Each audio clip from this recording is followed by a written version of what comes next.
আজকে বাড়িতে বানানো হলো বিহারি স্টাইল লিট্টি চোখা। তো তার জন্য দেখো কীভাবে লিট্টি চোখা বানালাম, ভিডিওটা পুরো দেখো তাহলে বুঝতে পারবে। সো হ্যালো এভরিওয়ান, আজকে বাড়িতে বানানো হবে লিট্টি চোখা। তার জন্যই সব প্রস্তুতি চলছে। আর লিট্টি চোখাটা আজকে আমি বানাবো না, আমার দেওর বানাবে, কারণ ও কলকাতায় খেয়ে ওর খুবই ভালো লেগেছে, সেই জন্য বাড়িতে বানাবে। তার কারণে এখানে আমি ফার্স্টেই তো পেঁয়াজ, আদা আর রসুন কেটে নিচ্ছিলাম। আর পেঁয়াজগুলো এত পরিমাণে ঝাঁঝ যে কী বলবো, আমার তো পেঁয়াজ কাটতে কাটতেই যেন মনে হচ্ছে আমি কাঁদছি, কী অবস্থা। তো তারপরে এইভাবে আমি কেটে নিচ্ছিলাম পেঁয়াজ আর রসুনটা। এই দেখো কাটা হয়ে গেছে। আর এই দেখো এই যে নেটটা দেখতে পাচ্ছ, এতেই কিন্তু লিট্টিটা হবে। আর এটাকে আমি সেই জন্য ধুতে যাচ্ছিলাম ভালো করে সাবান দিয়ে, অনেক দিন ধরে পড়েছিল তো ধোয়া হয়নি, সেই জন্য ভালো করে ধুতে যাচ্ছিলাম, তাই তোমাদের দেখালাম একবার। আর এইখানে দেখো পুরটা রেডি হচ্ছে, লিট্টির আসল পুর এটাই।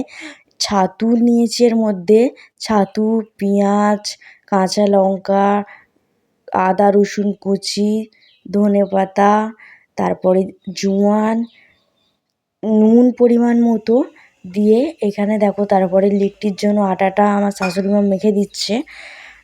ভালো করে আটাটা একটু টাইট করে মাখতে হবে, নরম করে মাখলে কিন্তু হবে না।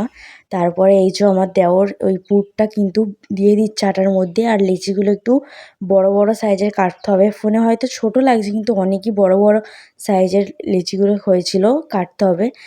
বড় বড় হলে বেশ ভালো লাগে, একটু টাইম লাগবে। এবার ছোটো ছোটোও আপনারা বানাতে পারেন, অসুবিধা নেই। এর মধ্যে কি সুন্দর পুরটা দিয়ে দিচ্ছিলো। এতে কিন্তু কোনো জল দিতে হবে না, কিছু দিতে হবে না, এরকম শুকনোই হবে। এরকম ডেলা হয়ে যাচ্ছে, ততক্ষণ আপনাদের ময়ের মতো যেমন দেয় সেরকম দিতে হবে। এই পুরটাকে, ছাতুর পুরটাকে রেডি করতে হবে।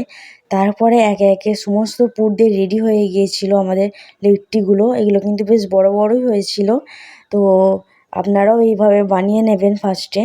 তারপরে এইখানে দেখো আঁচ হচ্ছে, মানে কাঠ আগে জ্বালিয়ে দিয়েছে, যেহেতু কয়লা নেই তাই কাঠ জ্বালিয়ে দিয়ে যতক্ষণ না আঁচ হচ্ছে ওয়েট করছিলাম। তারপর যখন আঁচ তৈরি হয়ে গেছে তখন এখানে একে একে পরস্পর দিয়ে দিচ্ছিল।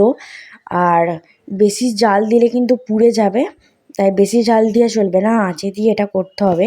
আর এখানে আমি দেখছিলাম বসে বসে যে কীভাবে লিট্টি বানাচ্ছে, বিহারি স্টাইলের লিট্টি প্রথমবার বাড়িতে হচ্ছে।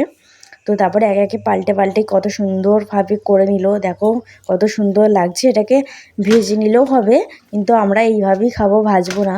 ভেজে নিলে আরও মুচমুচে হবে, কিন্তু এটা অনেক সময় ঘি বা তেল দিয়েও ভেজে নেয়, কিন্তু আমরা এইভাবেই খাবো। আর সত্যি বলতে এটা একটা খেয়েই আমার পেট ভরে গিয়েছিল। তো তোমরাও একবার ট্রাই করে দেখো, কিন্তু দারুণ হয়েছিল এটা।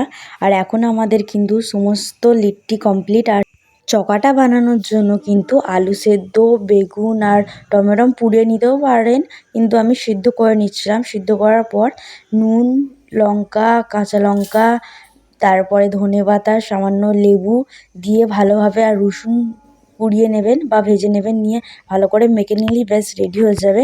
আমি তো খেতে দিচ্ছিলাম, সেই জন্য ভিডিওটা বানানো হয়নি চকার, আর করেছিলাম ধনেপাতার চাটনি।